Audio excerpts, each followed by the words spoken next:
अस्सलाम वालेकुम नाज़रीन, आप देख रहे हैं programme 11th our.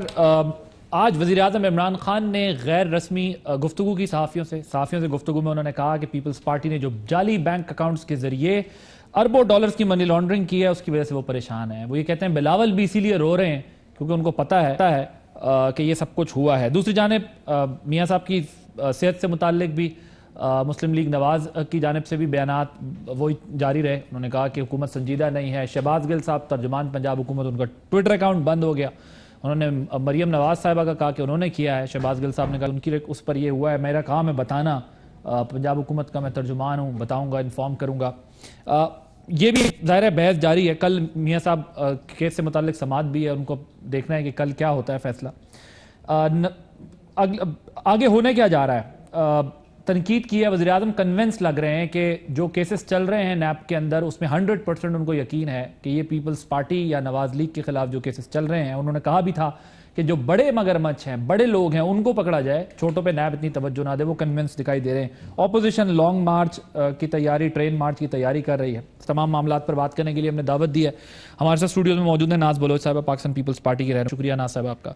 Rana Afzal साहब पाकिस्तान मुस्लिम लीग नवाज के रहनुमा है, फैसलाबाद से हमारे साथ मौजूद हैं, आपका भी बहुत शुक्रिया राना साहब। फ़ारूक हबीब साहब पाकिस्तान तहरीक इंसाफ के रहनुमा है, फैसलाबाद से, वो भी हमारे साथ मौजूद हैं। फ़ारूक साहब आपका भी बहुत शुक्रिया।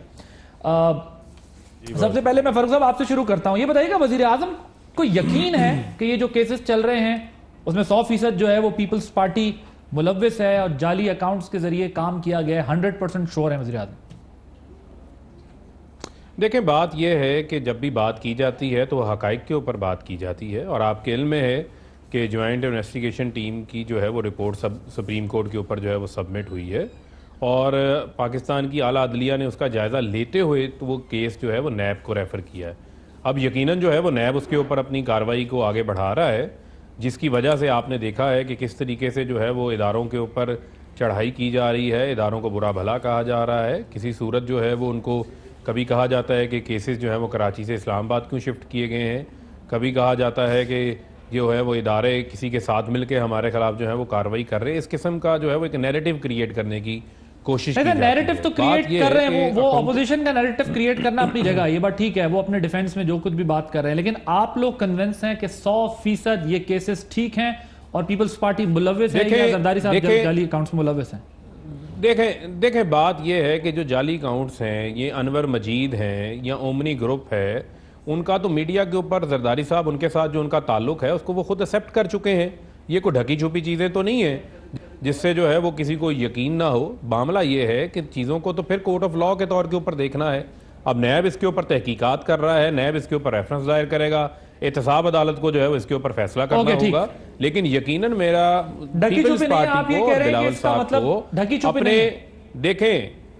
देखें जो चीज़ें JIT के अंदर सामने आई हैं उनको उसका जवाब देना चाहिए, ना कि आप हुकूमत के ऊपर हमले करें या आप लेफ्ट राइट ट्रेन मार्च करें या आप आए बाएं शाएं करें। आप जो है आपको कानून को फेस करना चाहिए। सर वो कह रहे हैं आप मार्च इसलिए कर रहे हैं क्योंकि आपको यकीन हो गया कि आपकी गर्दन फंस गई है, और वो कह रहे हैं अनवर मजीद किसको नहीं पता, ये ओमनी ग्रुप किसको नहीं पता, उनका ताल्लुक सबको पता है, ये तो क्लियर है, कोई नई बात तो नहीं है, हमें पता है कि ये सब कुछ अरबों डॉलर की मनी लॉन्ड्रिंग हुई है। फिर जाहिर है यहाँ तक बात हुई है, उन्होंने कहा खान साहब ने कि अयान अली के और बिलावल भुट्टो साहब के जो टिकट्स हैं वो भी एक ही अकाउंट से, जाली अकाउंट से होते थे।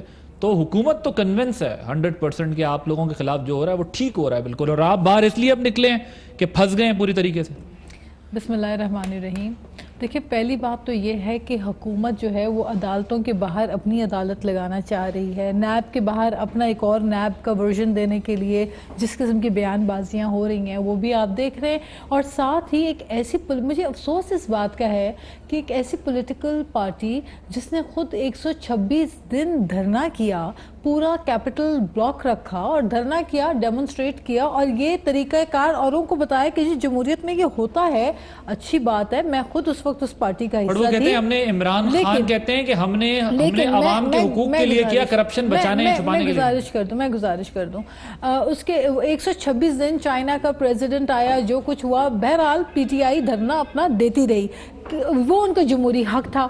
अच्छा, अब जब अगर कोई और पॉलिटिकल पार्टी कोई ट्रेन में निकलकर अपने कराची से लाड़काना अगर जाना चाह रहे हैं और ट्रेन मार्च करें कि हमारा हक है, आप हमें नहीं रोक सकते, और उसकी हमारे ट्रेन मार्च से आपको क्यों इतनी परेशानी लाहक हुई भी है? आप तो हुकूमत है, आपके पास तो तमाम इख्तियार हैं। हम कौन सा वो कह रहे हैं आप लोग देखिए, अच्छा जाली अकाउंट्स की जो बात करें, देखिए बात यह है कि अभी मेरे भाई फारूक ने बात की कि जी नैब की वजह से परेशानियां इनको हो रही हैं और जी जाली अकाउंट, ये केसेस कोई नए नहीं हैं। ये जो प्रोपेगेंडा चलता आता है, ये पॉलिटिकल विक्टिमाइजेशन हर दौर में हुई है, एक बार फिर से ही। लेकिन सोर्स इस बात का है कि एक तरफ जो रवैया है वो हम ये देख रहे हैं कि सिंध के सीएम को आप नैब में इस्लामाबाद तलब करते हैं, और जिन मामलात के ऊपर केसेस आप ओमनी के साथ एसोसिएट करके पीपल्स पार्टी की लीडरशिप के जो भी केसेस आप लगा रहे हैं, जो भी केसेस आप इल्ज़ाम लगा रहे हैं, वो इल्ज़ामात लग रहे हैं सिंध में, और आप उनके लिए इंक्वायरी बिठा रहे हैं, इन्वेस्टिगेशन आप करें, यहाँ पे इस्लामाबाद में कैपिटल में बुलाया जा रहा है। तो फिर अगर यही रवायत है, अगर इसी रवायत को आपने चलाना है, तो अकॉर्डिंग टू दिस पॉलिसी फिर तो ये भी होना चाहिए कि केपी का जो बीआरटी का मामला है और केपीके में जो इस वक्त के सीएम है और जो गुज़िश्ता हुकूमत में लास्ट टेन्योर में ट्रांसपोर्ट मिनिस्टर थे और टूरिज्म मिनिस्टर थे, और उन्होंने अपने अकाउंट में सरकारी रकम जो है अपने अकाउंट में डाल दी थी, बाद में कहा जनाब गलती हो गई है, तो उन इश्यूज के ऊपर और बीआरटी और बिलियन ट्री सुनामी फिर आए उनके केसेस भी सिंध में लगाते हैं। फिर ये जो रवैया है, मेरा ख्याल है इससे सूबों को बजाय इसके कि आप खुद मुख्तारी की तरफ लेके जाएं, आप सूबों में आपस में ये जो एक रिफ्ट पैदा कर रहे हैं, ये नाइंसाफी है। अच्छा, मार्च की जहां तक बात है, किसके लिए कर रहे हैं मैं आपको बता दूं। देखिए, जुल्फिकार अली भुट्टो की जो बरसी मनाई जाती है, हर साल पूरे पाकिस्तान से वर्कर्स आते हैं लाड़काना, और इस दफ़ा भी इसी तरीके से तमाम वर्कर्स जा रहे हैं। पीपल्स पार्टी की लीडरशिप ने इस दफ़ा फैसला किया कि बाय रोड या बाय ट्रेन के जरिए जाया जाए। तो फिर तय हुआ कि जी बाय ट्रेन जो है पार्टी लीडरशिप अपने तमाम वर्कर्स से हर सूबों से हर शहर से मिलते मुलाकात करते, उनको एड्रेस करते करते लाड़काना तक पहुंचेगी। ये हमारी पार्टी का अपना एक एक्टिविटी है, ये एक प्लान है, जिस तरह से हम समझते हैं कि हमारे जो वर्कर्स हर साल जुल्फिकार अली भुट्टो की बरसी में आते हैं और शिरकत करते हैं, और उनके साथ मुलाकात करते करते लाड़काना तक चेयरमैन लीडरशिप पाकिस्तान पीपल्स पार्टी पहुंचेंगे। तो ये इससे कोई हम ना स्टेट को कोई जो है उसके खिलाफ प्रोपेगेंडा कर रहे हैं, ना हम हमें हुकूमत को क्यों थ्रेट नजर आ रही है पीपल्स पार्टी से, ये बात मेरे समझ में नहीं आ रही।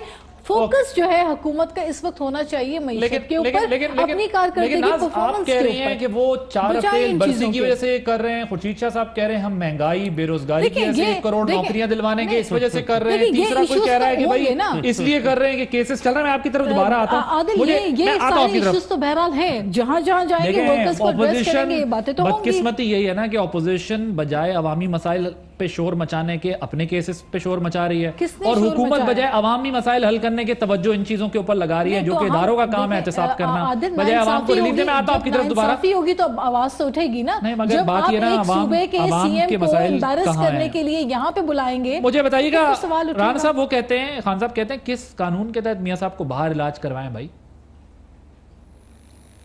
किस कैपेसिटी में बयान दे रहे हैं प्राइम मिनिस्टर? बतौर क्या वो अपना माइंडसेट जो है जुडिशरी को बतलाना चाह रहे हैं? क्या वो खामोश नहीं रह सकते और जुडिशरी को फैसला करने का मौका नहीं दे सकते?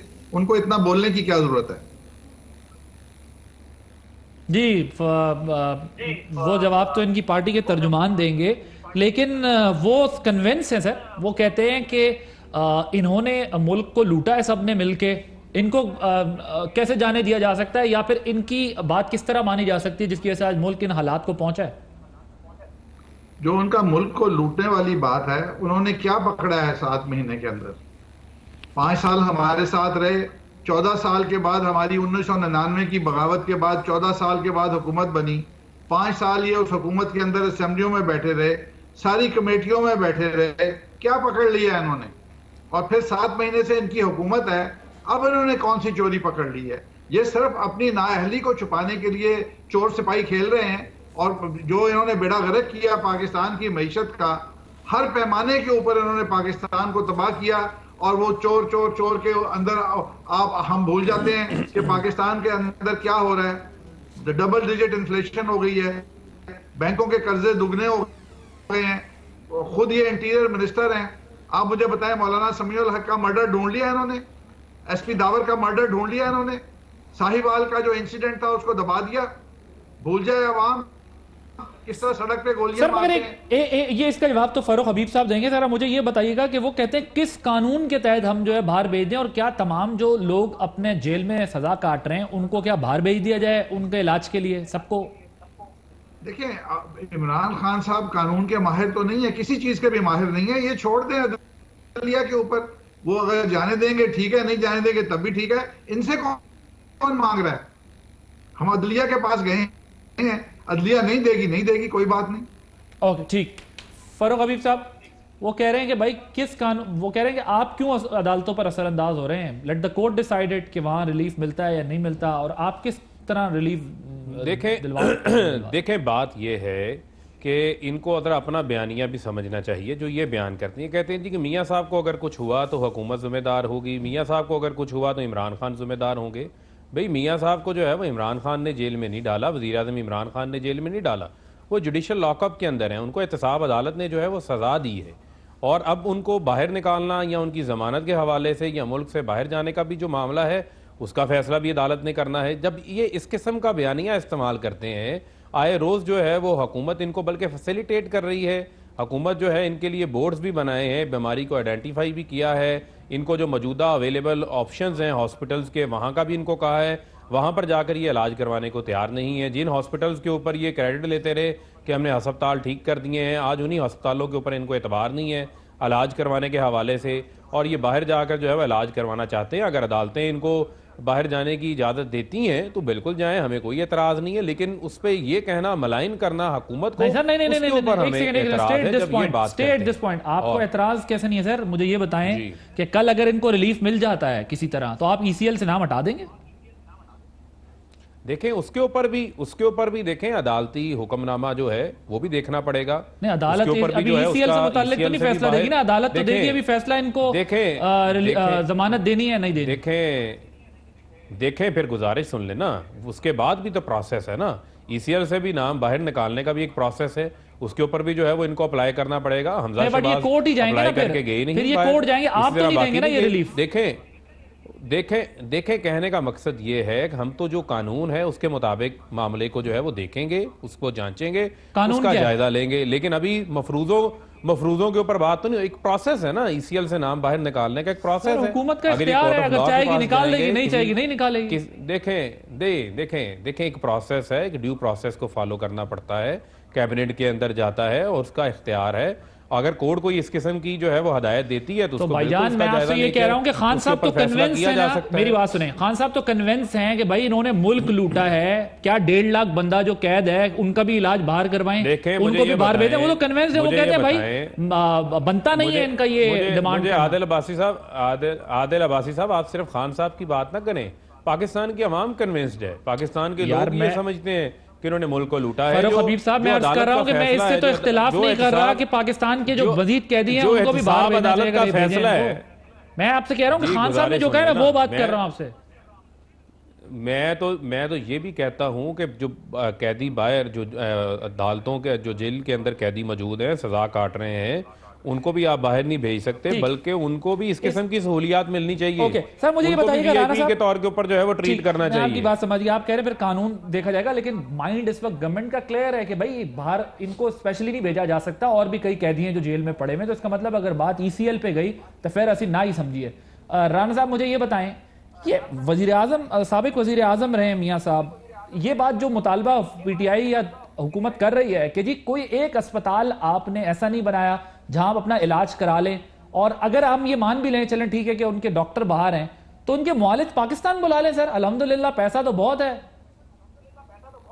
आप लोगों के पास, जराए के मुताबिक इनको हालात के मुताबिक इनको भी देख लेंगे। और या अगर ये कहते हैं कि अस्पताल नहीं बनाए, अस्पताल बने हुए हैं और मुआलिज का अगर बुलाने की अल्टीमेटली जरूरत पेश आई तो उसके बारे में सोच लेंगे। अदलिया को देखें, अदलिया क्या फैसला करती है। नहीं सर वो कैदी है ना, वो कैद में हैं, अगर उनकी तबीयत खराब है आप उनके मुआलिज को बोलें आ जाएं, आके इधर चेकअप कर लें, फिर अगर हुकूमत ना दिखाने दे तो बात है, दैट मेक सेंस कि भाई हुकूमत ने उनके मॉलेज को दिखाने नहीं दिया। आप वहां से उनके मॉलेज को कॉल करें मियाँ साहब की। अगर मैं आज देख रहा था काशिफ अवैसी साहब के शो में कायरा साहब ने कहा कि हम मियाँ साहब से मिले हैं, तो उन्होंने कहा मियाँ साहब ने कि जी मेरी अगर जमानत हो गई तो मैं फिर बाहर जाके अपना इलाज करा लूंगा, अगर नहीं हुई तो मैं इस हुकूमत के रहमो करम पे जो है वो नहीं रहूंगा, फिर मैं इलाज नहीं कराऊंगा। सर तबियत खराब है तो इलाज कराना चाहिए, ये क्या बात हुई? अगर हुकूमत ने अगर जमानत हो गई तो ठीक है इलाज कराना है, वरना नहीं कराना। अगर उनकी तब कंडीशन खराब है तो उन्हें फिर अपना इलाज कराना चाहिए। मरियम भी इतनी परेशान ट्वीटें कर रही होती हैं अगर हालात इतने संजीदा हैं। अल्टीमेटली अगर हम इस ऑप्शन पे आ जाएंगे कि हमें बाहर से डॉक्टर को बुलाना पड़ेगा तो उन हालात में फिर देखेंगे, वो तो जब ब्रिज आएगा तो फिर हम फैसला करेंगे कैसे क्रॉस करना है। अभी तो जिस ऑप्शन पे हम काम कर रहे हैं, अगर अदलिया ने वो ऑप्शन ना दिया तो फिर और बहुत ऑप्शन है, फिर उस पर चले जाएंगे। ओके ठीक है। अब मुझे ये बताइएगा, वो जो बात ये कर रहे हैं कि अगर रिलीफ मिल जाता है मियाँ साहब को तो फिर ईसीएल वाला आपको लगता है मामला कि हुकूमत पर जाने देगी? मैं अगर नहीं जाने देगी तो फिर अदलिया में चले जाएंगे। मतलब ये तो अब मैं यही कह रहा हूँ कि ये वक्त से पहले की बातें हैं ना। अब हुकूमत के ऊपर भी बड़ा प्रेशर होगा। अगर अदलिया हमें रिलीफ कर देगी और ये नहीं करेंगे तो फिर मेरा ख्याल है कि अवाम का प्रेशर भी होगा। आखिर अकलियत की हुकूमत है, जो इनके पास वोट हैं उससे कम से कम 50-60% ज्यादा वोट ऑपोजिशन के पास है। आप लोग भी ये एक बिल्कुल क्यों नहीं कर, हम कर सकते हैं, करेंगे। और पीपी के साथ मिलकर करेंगे, मिलके भी कर सकते हैं, व्हाई नॉट। हाँ जी नाज बीवी, हो रही है ऐसी बात कोई? देखिए खैर ऐसी अभी तक तो कोई चीज़ बात नहीं है, लेकिन देखिए हर पॉलिटिकल पार्टी के पास जमहूरियत में ये इख्तियार होता है कि वो किन इश्यूज को लेकर अपने वर्कर्स को मोबिलाइज करके ना मियां साहब का ईसीएल से नाम निकालना अवामी इशू है और ना ही नैब के केसेस के ऊपर मार्च करना जो है अवामी इशू। नहीं, मैं ईसीएल की बात नहीं कर रही, ना मैं नैब के इश्यूज की बात कर रही हूँ। बात रवैये की है।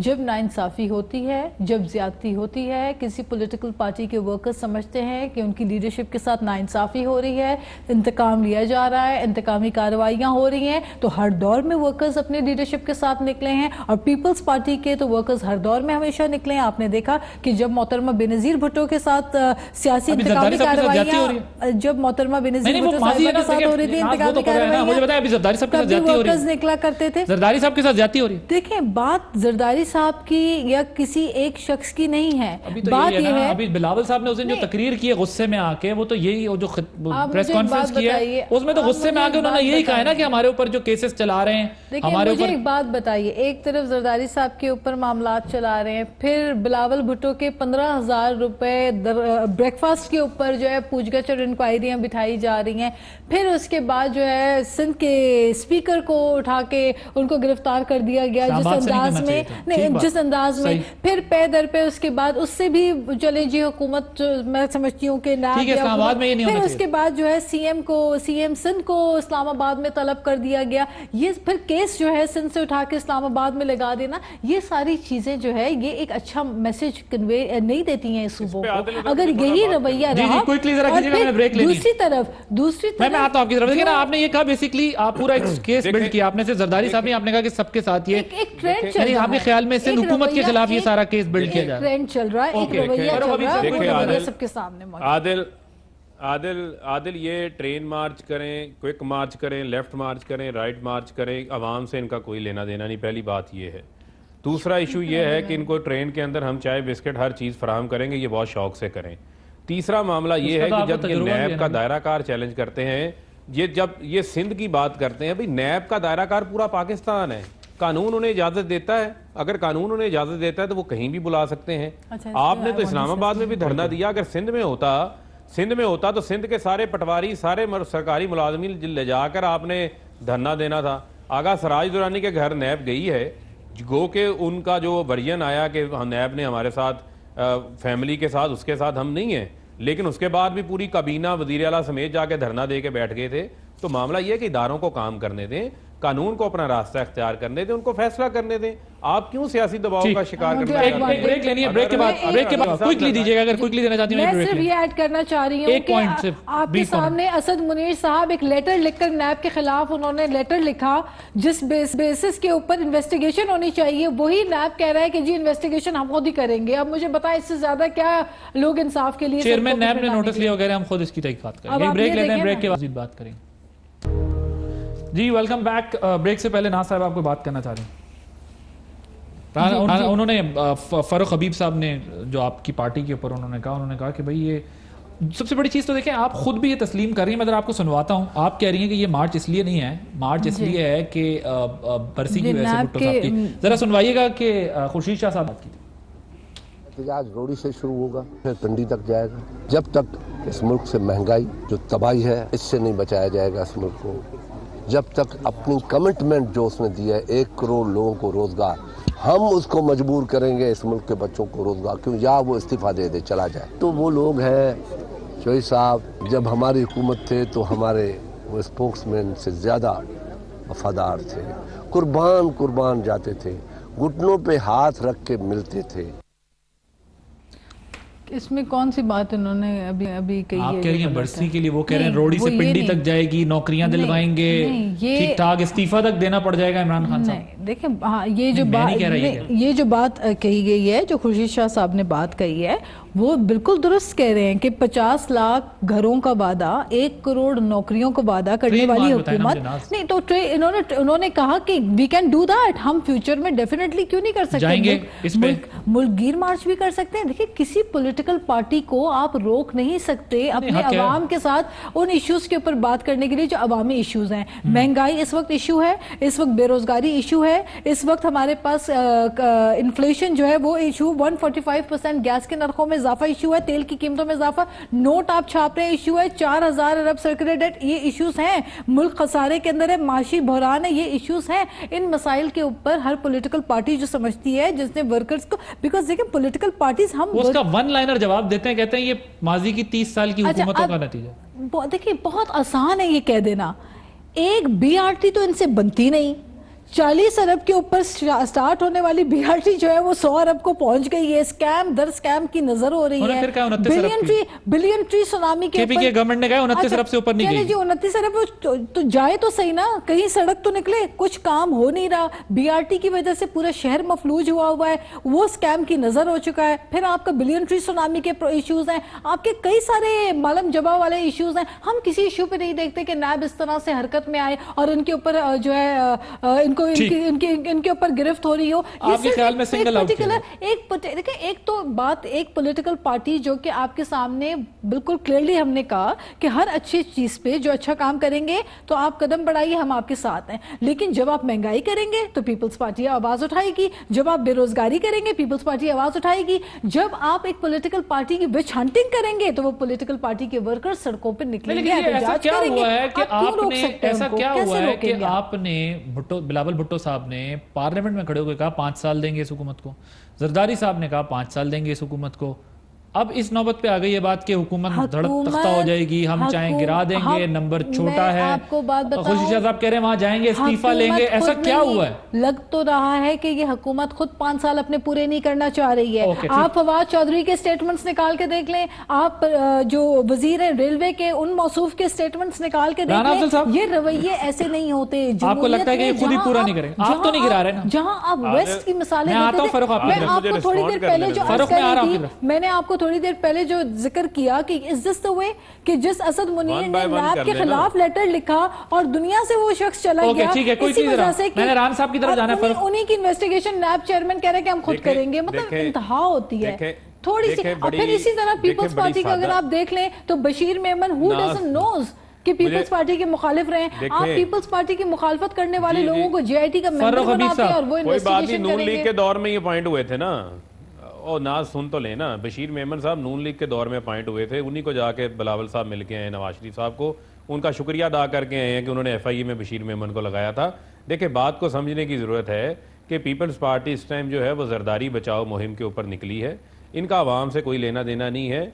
रोटी के नाम के ऊपर लोगों को गोली मिली है, कपड़े के नाम के ऊपर कफन मिला है और मकान के नाम के ऊपर कफन मिली है। जिसको आप बंद कर रहे हैं, 30 साल में कुछ नहीं मिला आवाम को। यूटिलिटी स्टोर दिया जिसको आप बंद कर रहे हैं। ना देखें गुजारिश सुन लें, हौसला रखें। मैंने आपकी बात बड़ी पुरसकून तरीके से ठीक है चले। मामला ये है कि पीपल्स पार्टी मुझे एक अपना प्रोजेक्ट बता दे कि $20 बिलियन की इन्वेस्टमेंट जो है वो ये लेकर आए हो।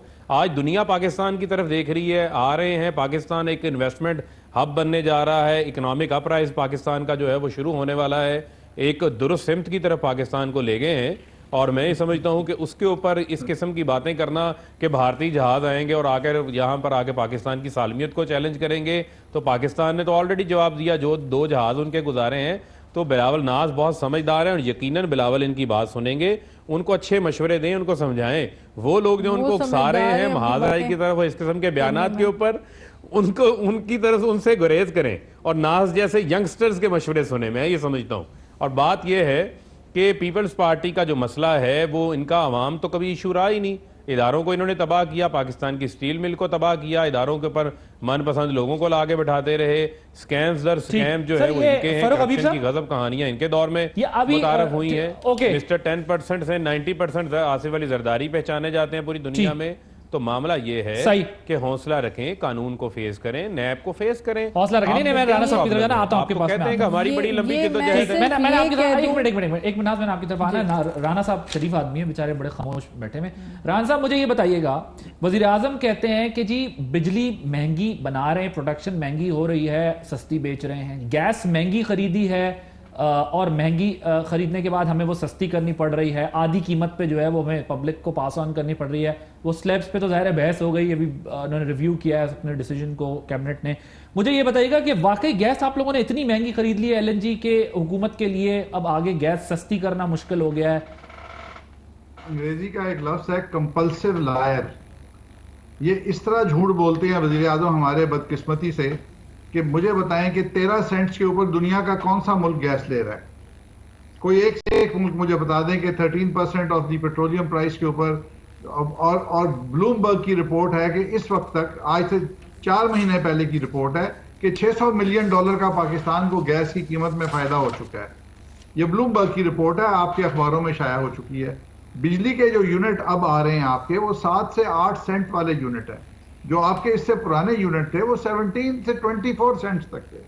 अभी जो आपके लोकल इंडिजिनस कोयले का पहला यूनिट आया है वो तो इससे भी सस्ता होगा। जो आपका नंदीपुर और 1-2 आपके और हाइडल के ऊपर बेस आए हैं वो उससे भी सस्ते हैं। लेकिन झूठ बोलने की कोई इंतहा ही नहीं है। आप माजी के आप प्लांट टू प्लांट कंपैरिजन कर लें कि कौन से प्लांट्स जो हैं वो महंगे पहले सस्ते थे और हम उनसे महंगे ले आए हैं। राणा साहब, एक्सप्लोरेशन पे आपकी हुकूमत में क्या काम हुआ था?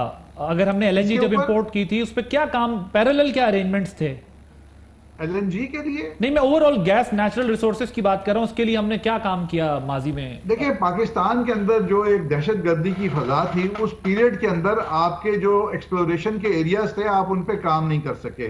यहां तक कि मुशर्रफ के दौर में जो कि एक डिक्टेटर था उसके दौर में भी उन एक्सप्लोरेशन वेल्स पे काम नहीं हुआ। पीपल्स पार्टी के, ठीक है, इसको आप टेररिज्म से रिलेट कर रहे हैं, लेकिन आप ये कह रहे हैं कि गैस के जो है सस्ते रेट्स में हमने ली है और इस वक्त जो एनर्जी भी प्रोडक्शन हो रही है वो आप लो रेट पे हो रही है। लेकिन ट्रांसमिशन लाइंस पहले साल से हमें याद है, गवर्नमेंट ब्रीफिंग देती थी, प्राइम मिनिस्टर के साथ इंटरेक्शन होते थे, वाटर एंड पावर के मिनिस्टर बैठते थे। पहले दिन जो मसला हमने सुना था, हमने 5 साल बाद भी वो मसला सुना और मुझे नहीं यकीन कि उस पर अभी भी कोई काम हो रहा है। अभी मैं पता करूंगा, फारूक हबीब साहब शायद बता दें कि ट्रांसमिशन लाइंस पे और थेफ्ट पे कोई काम नहीं हुआ, वो पैरेलल वहीं का वहीं है। अब आपकी प्रोडक्शन तो हो गई लेकिन आगे सप्लाई तो उस तरह नहीं जा सकती। महंगी बिजली या बहुत बिजली हमने पैदा कर ली लेकिन उसकी सप्लाईज का मसला, बहरहाल आज की गवर्नमेंट भी रो रही है। इस वक्त जो सबसे बड़ा प्रॉब्लम आ रहा है कि आप कोई भी कौम अपने बिजली के जो प्लांट होते हैं अपनी ग्रोथ रेट से रिलेट करती है। अगर आप प्लांट्स बना रहे हैं 10,000 मेगावाट के तो आप एक्सपेक्ट करते हैं कि हर साल आपकी ग्रोथ होगी और आने वाले वक्त में बिजली शॉर्ट ना हो। यहां पे आप 5.8% ग्रोथ से 3.5% पे आ रहे हैं। आपकी बिजली की खपत कम हो रही है, आपके प्लांट खड़े हो जाएंगे, आपके रोजगार के ऊपर लगे हुए लोग सिग्नल्स का कोई तो आपके पास जब प्लांट खड़े हो जाएंगे तो उन खड़े प्लांट्स की आपको कॉस्ट देनी पड़ेगी, उसका फाइनेंशियल कॉस्ट भी देनी पड़ेगी, उसकी इन्वेस्टमेंट की कॉस्ट भी देनी पड़ेगी। तो आपकी बिजली महंगी हो जाएगी। सर मगर मेरा सवाल ये, ठीक है, एक चीज को तो आपने टेररिज्म से रिलेट कर दिया लेकिन दूसरी बहरहाल ट्रांसमिशन लाइंस पे और थेफ्ट पे कोई काम उस तरीके से नहीं हुआ। 5वें साल भी वही बातें हमने सुनी हुकूमत से कि इस पे काम कर रहे हैं लेकिन नहीं हुआ। ग्रोथ रेट वाली बात आपकी ठीक है, इस पर जरा बात करेंगे, जवाब लेंगे। वो कह रहे हैं कोई इशू नहीं है, सर ट्रांसमिशन लाइंस का इशू नहीं है इस मुल्क में? मुझे बताएं कोई एक एरिया बता दें पाकिस्तान का जहां पे उनकी डिमांड ज्यादा हो और वहां बिजली ना राणा साहब, हो। कोई एक एरिया मुझे बता दें। क्या मतलब भाईजान फीडर ट्रिप हो जाते हैं अभी भी? फैसलाबाद में इशू है, केपीके के अंदर इशू है, फैसलाबाद में इशू है ट्रांसमिशन का। पूरे पाकिस्तान में बिजली आप दे नहीं आइडियल सिस्टम है फैसलाबाद में। आप तर्जमान फेस्को को अभी ऑनलाइन लें। राणा साहब कमाल, आपकी बात वहां तक मैंने एग्री किया है, का चेयरमैन नहीं बदला, लेकिन गुजारिश सुन लें, थेफ्ट का भी इशू है और ट्रांसमिशन लाइंस का भी अभी तक इशू है। आपसे किसने कह दिया मसला हल हो गया? आपकी वो सरप्लस बिजली का आपका वो सिस्टम लोड ही नहीं उठाता। शॉर्टेज नहीं है। चले I have to take a break है, ब्रेक के बाद डिस्कस यहां से कंटिन्यू करेंगे और फरूख हबीब साहब से पूछेंगे। वो कह रहे हैं कि जी ये एनर्जी अपना एलएनजी के ऊपर जो बात की जा रही है कि गैस महंगी हम खरीदते हैं तो आधे पैसों में किस तरह आगे पास ऑन करें, उनका ये झूठ बोला। एक ब्रेक के बाद इस पर बात होगी। Welcome back. फरूख हबीब साहब वो ये कह रहे हैं कि ये जो आपने गैस के ऊपर रेट्स पे बात की है ये गलत बयानी से काम की है, झूठ बोला है। देखें बात यह है कि समझने की जरूरत यह है कि 100 अरब रुपया हुकूमत जो है वो आज भी गैस की कीमत के ऊपर जो है वो सब्सिडी दे रही है। मामला यह है कि इनका तकिया जो सिर्फ रहा वो ये रहा कि अवाम के साथ जो है वो झूठ बोलते रहे और कर्ज ले लेकर जो है वो मुल्क को कर्जों के बोझ तले डबोते गए कि आज हर पाकिस्तानी जो है वो 1,35,000 रुपए का कर्ज ही है। जहाँ तक रही बात बिजली के जो महंगे इन्होंने बिजली घर लगाए, यकीनन जो है वो 35% रिटर्न रेट के ऊपर बिजली घर जो है वो लगे हुए हैं जो IPPs हैं, और 1200 अरब रुपए का जो है वो सर्कुलर डेट जो है वो उसी सेक्टर के अंदर ये छोड़ के गए। ट्रांसमिशन लाइंस के ऊपर इन्होंने काम नहीं किया और शहबाज शरीफ ने असेंबली के फ्लोर के ऊपर खड़े होकर इस बात को तस्लीम किया है अपनी नाअहली को, नहीं किया। और आपने बिल्कुल राइट पॉइंट जो है वो आपने बिल्कुल पॉइंट आउट ठीक बात की कि ये कहते हैं कि दहशतगर्दी थी, दहशतगर्दी के साथ ना जोड़ें, इनकी नाअहली थी, इनकी विल नहीं थी। आज भी मुल्क को जो है वो चैलेंजेस का सामना है, आज भी जो है वो एक्सन मोबिल जो है वो समुंदर के अंदर जो है वो ड्रिलिंग कर रही है गैस के ज़खायर निकालने को, और इंशाल्लाह अल्लाह ताला पाकिस्तान के ऊपर करम करेगा और आप देखेंगे कि बड़े ज़खायर जो हैं वो वहाँ से निकलेंगे। इसी तरह जो है वो मिनिस्ट्री ऑफ जो पेट्रोलियम है वो ने वेल एक्सप्लोरेशन के कॉन्ट्रैक्ट्स जो हैं उसके जो ठेके हैं वो दे रहे हैं ताकि जहाँ जहाँ के ऊपर मुल्क के अंदर हमारे पास नेचुरल रिसोर्सेज की कमी नहीं है लेकिन एक्सप्लोरेशन की नहीं गई, उनके ऊपर हुकूमत की तवज्जो नहीं रही, क्योंकि जो है वो इन ममालिक के साथ इनके अपने इंटरेस्ट से और जिनके ऊपर हमेशा बात होती रही है वो किन ममालिक के साथ वो नैब के पास पड़े हुए हैं, उन जिनके साथ भी इन्होंने डील्स की हैं RLNG की, वो भी तो केस नैब के पास पड़ा हुआ है। LNG महंगी खरीदी है, शफाफियत को भी देखना पड़ेगा। देखें उसकी शफाफियत भी सामने आ जाएगी ना। जो सुई गैस है, जो नेचुरल गैस हमारे मुल्क से LNG महंगी खरीदी है। आदिल साहब मुझे आप ये बताएं कि जो नेचुरल गैस हमारे मुल्क के अंदर है जो एक्सप्लोर करनी चाहिए थी उसके ऊपर इन्होंने इन्वेस्टमेंट ये बात ठीक है ना सर, ये तो मैंने इनसे पूछा है कि आपको एक्सप्लोर करना चाहिए था, इन्होंने कहा टेररिज्म कैसे नहीं किया, हालांकि करना चाहिए था, ये कोई मेरा ख्याल एक्सक्यूज बनती नहीं है।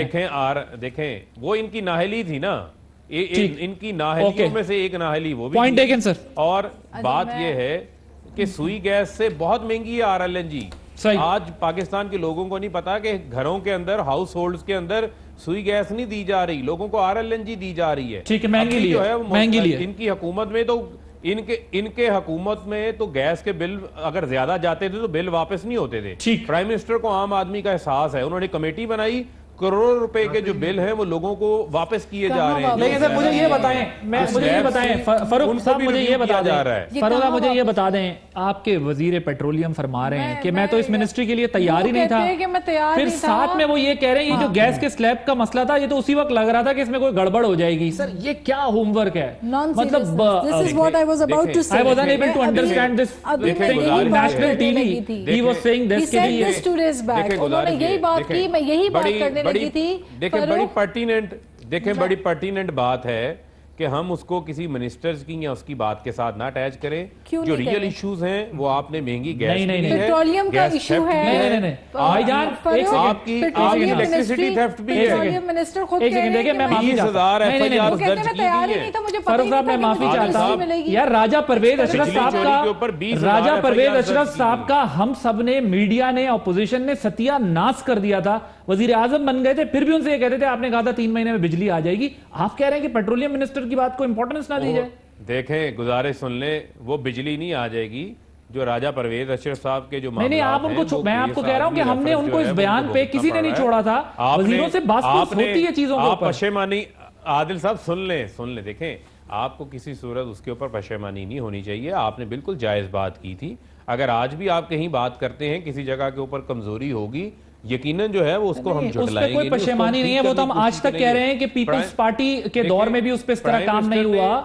हम ये बात कर रहे हैं कि वजीरों के बयानात को इंपॉर्टेंस दी जाती है, जिसके बाद जो पोर्टफोलियो होता है उसकी बात को इंपॉर्टेंस दी जाती है। और जिस वजारत में सबसे ज्यादा मसले मसाइल आ रहे हैं, पीपल्स पार्टी के दौर में $180 पर बैरल तेल था, लेकिन फिर भी हम सस्ती बिजली प्रोड्यूस करके लोगों को दे रहे थे। आज जो कि खुद फाइनेंस पीएमएलएन कहती है आपके दौर में तो बिजली प्रोड्यूस ही नहीं की गई। खुद फाइनेंस मिनिस्टर जो है आज के फाइनेंस मिनिस्टर का सत्यानाश हो गया था। बात करने देना प्लीज, मेरे भाई बात करने दें।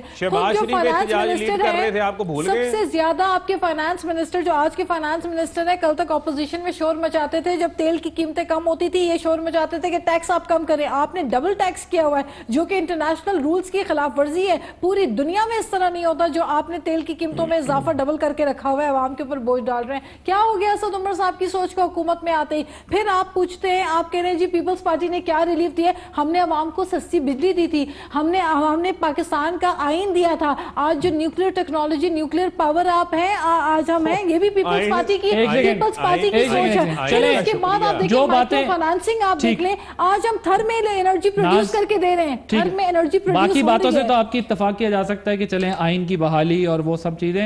राना साहब एक सादा से सवाल का जवाब दे दें, क्या वाकई पीपल्स पार्टी के दौर में बिजली सस्ती और पैदा की गई? अच्छा, ये एक सेकंड, मैं जरा राणा साहब से एक जुमला कह दूं। आज फाइनेंस मिनिस्टर खुद कह रहे हैं, कि हमें रिजर्व्स जो मिले थे वो सिर्फ हमें चंद दिनों के रिजर्व्स मिले थे, जबकि पिछली हुकूमत जब पीपल्स पार्टी छोड़ के गई थी तो वो 7 महीनों का रिजर्व छोड़कर गई थी। तो ये तो खुद कह रहे हैं कि पीपल्स पार्टी अच्छी हुकूमत करके गई है।